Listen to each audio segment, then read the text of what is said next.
situation on the morning of February 23rd.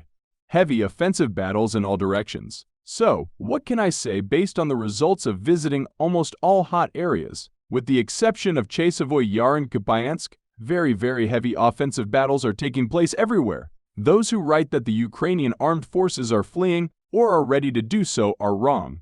After the regrouping, they tenaciously hold on to their positions, and yesterday the battle for the north went on all day. Already at 5 in the morning, powerful artillery preparation began. A lot of cast iron was falling, and by nightfall the settlement came under Russian control. The enemy retreated and already admitted it. Most likely today there will be a fierce battle for Toninkoye, access to which, and even more so taking control of it, will force the Ukrainian armed forces to finally withdraw from the vicinity of Lastakino and will significantly simplify the Russian units in the Pervomaysky area to further move to Nedilvo and Karlovka. Let's keep our fingers crossed for the guys. Moreover, according to intelligence data, in order to keep the situation under control, the enemy transferred their best drones to Kherson. In the Zaporozhye direction, the enemy is holding tenaciously. Even the private successes that we have are given to us with great difficulty. The fact is that the enemy has dug up no less fortifications there than we had in the same area in the summer. A huge number of minefields. All this has to be overcome, and hence this is the result so far. But I think there are still surprises waiting for the enemy. Let's not talk about that for now. Chasiv-Yarsko direction. Here our people yesterday entered the first street of Ivanovsky and established a foothold there. The enemy also admitted this. According to the guys from those places, the fighting is also very difficult.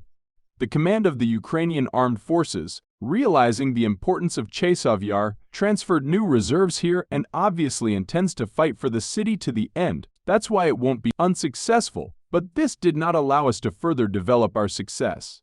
I think this is temporary. It won't last long. The entire Ugledar group, the Ukrainian Armed Forces group, will face difficult times, but obviously it's not tomorrow yet. The enemy still has reserves to hold positions. Russian troops carried out massive attacks on enemy targets in several so-called regions. Ukraine, including using kamikaze drones, Juren-2 and cruise missiles.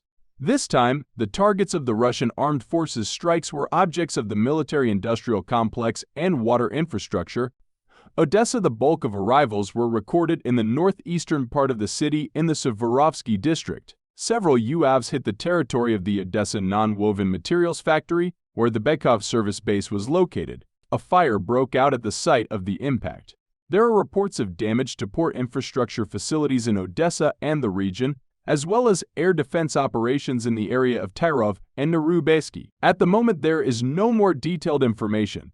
Dnipropetrovsk, the industrial territories of the state enterprise Southern Machine Building Plant named after A.M. Makarov and OJSC Dnipro, which carried out orders from Ukroboronprom, were affected. After the impact, a fire started at the site of the impact and a secondary detonation was recorded, accompanied by the emission of columns of flame. Kharkov arrivals took place at warehouses in the village of Mokraya Rakitnaya near the local civil aviation airfield. The extent of damage to the enterprise is currently unknown. There is also information about damage to residential buildings due to the operation of enemy air defense systems. It is noteworthy that this time, within Odessa, there was no dense operation of the enemy's air defense systems. As was the case in past attacks, mainly shoot-down attempts were made using small arms.